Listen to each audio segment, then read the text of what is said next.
दोस्तों, हाल ही में संसद में 130वां संविधान संशोधन विधेयक 2025 पेश किया गया। इस विधेयक के बारे में एक तरफ तो ये कहा जा रहा है कि ये हमारे देश के राजनीति के लिए और हमारे देश के लोकतंत्र के लिए एक बहुत बड़ा बुनियादी कदम साबित हो सकता है। वहीं दूसरी तरफ विपक्ष का ये कहना है कि ये जो विधेयक है ये हमारे देश में लोकतंत्र को, हमारे देश में जो संघवाद है उसको और हमारे देश के अंदर अपने राजनीतिक प्रतिद्वंदियों को निशाना बनाने का एक हथियार है। तो आज के सेशन में हम ये समझने की कोशिश करेंगे कि इस विधेयक की पृष्ठभूमि क्या रही है, इस विधेयक के कौन-कौन से ऐसे प्रावधान हैं, जिस प्रावधान ने इस विधेयक को संयुक्त संसदीय समिति के पास भेजने को मजबूर मजबूर कर दिया और ये संयुक्त संसदीय समिति इस विधेयक के उन प्रावधानों की अच्छे से जांच करेगी और ये पता लगाएगी कि आखिर देश भर में जो इस विधेयक की आलोचना हो रही है, वो आलोचना तार्किक है या नहीं है। तो आई एम योर दोस्त Rahul Sharma and I welcome you all to Rahul Sharma education.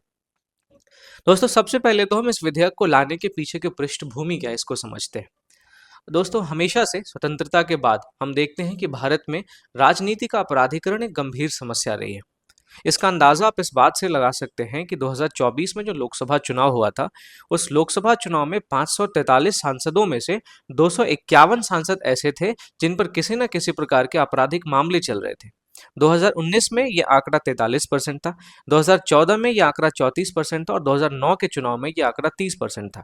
इस तरीके से आप ये अंदाजा लगा सकते हैं कि साल दर साल, चुनाव दर चुनाव ये जो आंकड़े हैं, जो आपराधिक मामले वाले राजनेताओं के शासन में शामिल होने के आंकड़े हैं, ये चुनाव दर चुनाव बढ़ते जा रहे हैं। अब इस बढ़ते हुए दर की वजह से जनता में ये असंतोष आ रहा है कि नेता आपराधिक मामलों में संलिप्त होने के बावजूद सत्ता पर काबिज रहते हैं। तो इसी समस्या को ध्यान में रखते हुए इस समस्या का निराकरण करने के लिए 20 अगस्त 2025 को लोकसभा में सरकार ने 130वां संविधान संशोधन विधेयक पेश किया। तो इस विधेयक के क्या-क्या प्रावधान हैं, जब तक हम इसको समझेंगे नहीं, तब तक हम ये नहीं समझ पाएंगे कि आखिरकार विपक्ष इसकी आलोचना क्यों कर रहा है। तो इसके प्रावधानों की बात करें तो ये विधेयक कहता है कि यदि कोई मंत्री, मुख्यमंत्री या प्रधानमंत्री अगर लगातार 30 दिन की हिरासत में रहता है किसी ऐसे अपराध में जहां पे अधिकतम सजा जो है वो 5 वर्ष है या उससे ज्यादा है, तो उस मंत्री को इस्तीफा देना पड़ेगा। और अगर 30 दिन के अंदर 31वें दिन उसने अगर इस्तीफा नहीं दिया तो फिर वो खुद पद से हट जाएगा। ये जो विधेयक है ये हमारे संविधान के 3 अनुच्छेदों से जुड़ा हुआ है। पहला है अनुच्छेद 75 जहाँ पे केंद्रीय मंत्रिपरिषद की चर्चा है। दूसरा है अनुच्छेद 164 जहाँ पे राज्य के मंत्रिपरिषद की चर्चा है। और तीसरा अनुच्छेद है 239 ए जहाँ पे दिल्ली में जो विधानसभा है उसके सदस्यों के प्रति जो मंत्री है, उसके सदस्यों में जो मंत्री हैं उनसे संबंधित है। तो ये कुछ मुख्य प्रावधान थे जिसके बारे में आपको जानना चाहिए। अब ये जो भारत में राजनीति का प्राधिकरण का मामला है कि ये कोई नया मामला नहीं है।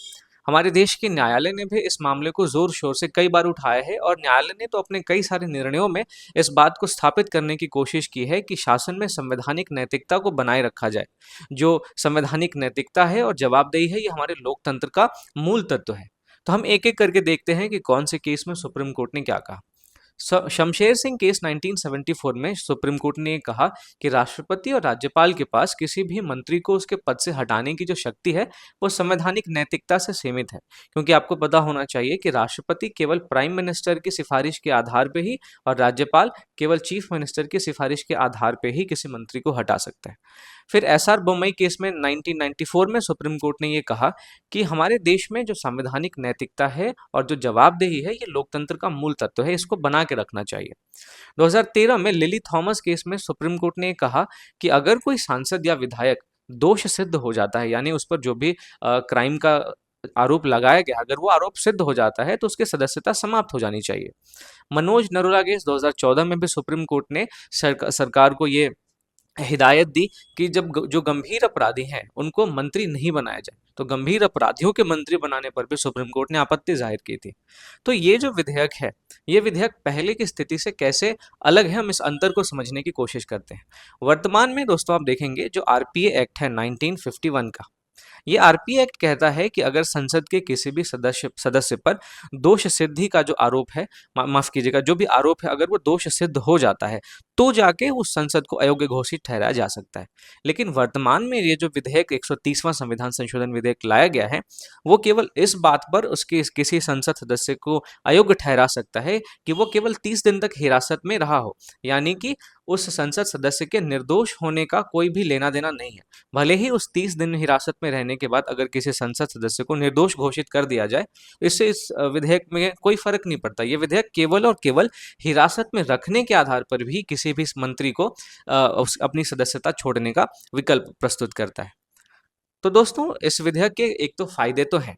जाहिर सी बात है कि जिस तरीके से चुनाव दर चुनाव हमारे देश में राजनीतिक अपराधीकरण के मामले बढ़ रहे हैं, ऐसे सदस्यों के मामले बढ़ रहे हैं जो जिनके ऊपर कोई ना कोई आपराधिक मामला चल रहा हो, तो ऐसी स्थिति में इस विधेयक के फायदे तो प्रथम दृष्टया हमें नजर आ जाते हैं। जैसे ये विधेयक हमारे देश की राजनीति को स्वच्छ बनाने का एक बहुत अच्छा प्रयास है। इस विधेयक के द्वारा जब जो आपराधिक प्रवृत्ति के राजनीति के लोग हैं, उनको जब मंत्री पद से हटाया जाएगा, तो फिर जनता का शासन पर विश्वास जो है वो मजबूत होगा। साथ ही साथ ये जो विधेयक है वो हिरासत में रहते हुए सत्ता पर बने रहने की जो हमारे देश में प्रवृत्ति है, उस पर भी रोक लगाएगा। और ये विधेयक संविधान ने जो बार बार संवैधानिक नैतिकता को लागू करने की बात कही है, उस दिशा में भी एक अच्छा कदम माना जा रहा है। लेकिन इस विधेयक के साथ कई सारी समस्याएं हैं, जिस समस्याओं पर चर्चा करने के लिए ही इस विधेयक को ज्वाइंट पार्लियामेंट्री कमेटी के पास भेजा गया है। तो क्या क्या समस्याएं हैं इस विधेयक से संबंधित, आइए समझते हैं। सबसे पहला तो देखेंगे, हमारे देश में प्रिजम्पशन ऑफ इनोसेंस यानी निर्दोषता की धारणा चलती है। आपने बहुत सारी बॉलीवुड की मूवीज में भी सुना होगा कि इनोसेंट अंटिल प्रूवन गिल्टी, यानी कि जब तक किसी भी व्यक्ति पर कोई भी दोष साबित नहीं हो जाता वो निर्दोष होता है। तो ये जो विधेयक है वो केवल और केवल हिरासत में 30 दिन रहने के आधार पर ही किसी भी मंत्री की सदस्यता को समाप्त करने का प्रावधान करता है। तो इस तरीके से ये जो निर्दोषता की अवधारणा है, उस अवधारणा का ये विधेयक उल्लंघन करता है। दूसरी जो समस्या इस विधेयक के साथ है वो है असमानता की समस्या, माफ कीजिएगा, वो असमानता की समस्या है। जैसे जो सांसद है या विधायक है, मीन्स कि जो मंत्री नहीं है, उन पर जब तक दोष सिद्ध नहीं हो जाता तब तक वो अयोग्य घोषित नहीं हो सकते। वहीं दूसरी तरफ जो मंत्री हैं वो केवल हिरासत में रहने पर ही अपनी सदस्यता को खो देंगे। तो ये जो असमानता सांसद और विधायक, माफ कीजिएगा, जो सांसद या विधायक और मंत्री के बीच में हमें देखने को मिलती है, ये भी इस विधेयक से जुड़ी एक समस्या है। तीसरी समस्या है कि इस विधेयक का राजनीतिक दुरुपयोग होने की काफी ज्यादा आशंका है, क्योंकि विरोधी सरकारें झूठे मुकदमे लगाकर नेताओं को हटवा सकती है। और ये हमारे देश में नया नहीं है, हम आए दिन एग्जाम्पल देखते रहते हैं कि जो भी सत्ताधीश दल है वो हमेशा अपने विपक्षी सरकारों को, अपने विरोधी सरकारों के नेताओं को, जो कि एक मजबूत अपना स्टैंड लेते हैं, उन सबको झूठे मुकदमे लगाकर ईडी हो या फिर सीबीआई हो, इन सब का सहारा लेकर जो है वो अपने नेताओं को हटवाती रहती है। इसके साथ साथ इस विधेयक में एक और समस्या रिवॉल्विंग डोर की समस्या है। यानी कि यह विधेयक कहता है कि अगर 30 दिन हिरासत में रहने पे अगर कोई भी मंत्री पद से हट जाता है, तो अगले दिन अगर मान लीजिए उसको जमानत मिल गई, तो जमानत मिलते ही वो फिर से मंत्री बन जाएगा। तो ये अपने आप में एक विरोधाभासी स्थिति को पैदा करता है, जिससे हमारे देश के अंदर राजनीतिक अस्थिरता आ सकती है। तो इस विधेयक से जुड़ी ये सारी समस्याएं थी जिसको आपको समझना है। तो अब सवाल ये उठता है दोस्तों कि इन सारी आलोचनाओं के बावजूद ये विधेयक काम का है, लेकिन इन आलोचनाओं को जब तक हम एड्रेस नहीं करेंगे तब तक हम आगे नहीं बढ़ सकते। तो क्या क्या सुधार किए जा सकते हैं, यहाँ पे आपको ये समझने की जरूरत है। सबसे पहले तो ये पहला सुधार ये किया जा सकता है कि किसी भी मंत्री को हटाने का जो आधार है वो केवल हिरासत नहीं होना चाहिए, बल्कि चार्ज फ्रेमिंग होना चाहिए। फिर किसी भी मंत्री पर अगर आपराधिक मामले दर्ज किए जाते हैं जिनमें सजा अधिकतम 5 वर्ष है या उससे ज्यादा है, तो एक स्वतंत्र समीक्षा तंत्र होना चाहिए जो इन अपराधों की प्रासंगिकता की जांच कर सके। और फिर यहाँ पे मंत्रियों को हटाने की बजाय एक अस्थायी निलंबन का भी विकल्प रखा जा सकता है, ताकि जो मंत्री हैं वो तुरंत, मान लीजिए अब उनको पद से हटा दिया गया, अब जैसे ही जमानत मिलेगी वो वापस से मंत्री बन जाएंगे, तो इससे राजनीतिक अस्थिरता की स्थिति उत्पन्न होगी। तो इससे बचने के लिए एक अस्थायी निलंबन का विकल्प भी रखा जा सकता है। फिर ये भी गौर करने की बात है कि इस विधेयक के प्रावधान है वो केवल गंभीर अपराधों पर लागू हो। और साथ साथ इस विधेयक के अलावा हम देखते हैं हमारे देश में चुनाव सुधार की जरूरत है, न्यायिक सुधार की जरूरत है और पारदर्शिता लाने की जरूरत है।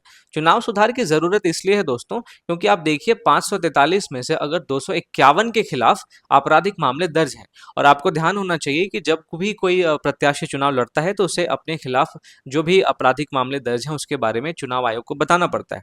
तो 251 ऐसे प्रत्याशी थे जिनके खिलाफ आपराधिक मामले दर्ज थे, उसके बावजूद वो जीत के आ गए। तो इसका मतलब ये है कि हमारे देश में चुनाव में सुधार करने की ज़रूरत है कि किस प्रकार एक आपराधिक मामले वाला व्यक्ति भी चुनाव जीत पाता है। न्यायिक सुधार करने की ज़रूरत है क्योंकि हमारे देश में जिन बड़े-बड़े नेताओं के खिलाफ मामले दर्ज किए जाते हैं, उन मामलों के निपटारे में एक लंबा अरसा लग जाता है।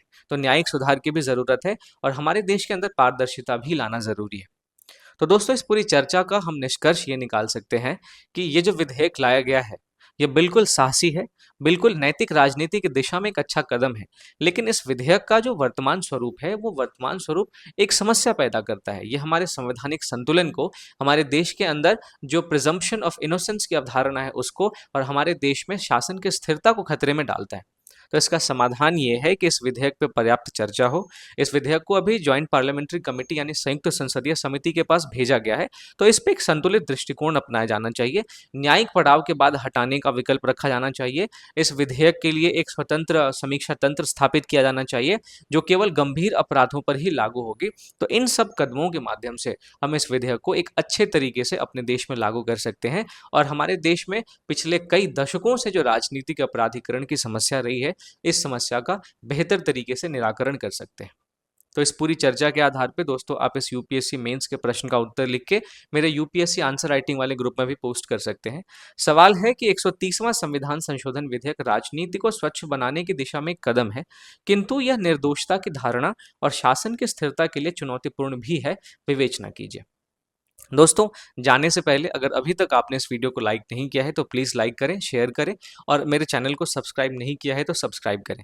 आपको इसका पीडीएफ चाहिए तो आप मेरे टेलीग्राम चैनल को ज्वाइन कर सकते हैं, जिसका लिंक आपको डिस्क्रिप्शन में मिल जाएगा। साथ ही साथ आपको मेरे चैनल पे लक्ष्मीकांत की पूरी प्लेलिस्ट मिल जाएगी, आपको मेरे चैनल पे एनसीईआरटी की प्लेलिस्ट मिल जाएगी। तो मेरे चैनल पे बहुत सारे कंटेंट आपको बिल्कुल फ्री ऑफ कॉस्ट मिलेंगे और ये बहुत ही मेहनत करके बनाए हुए कंटेंट है और क्वालिटी के कंटेंट है, जिसको पढ़ने के बाद आपको किसी भी कोचिंग को करने की ज़रूरत नहीं पड़ेगी। इस बात की मैं आपको गारंटी देता हूँ।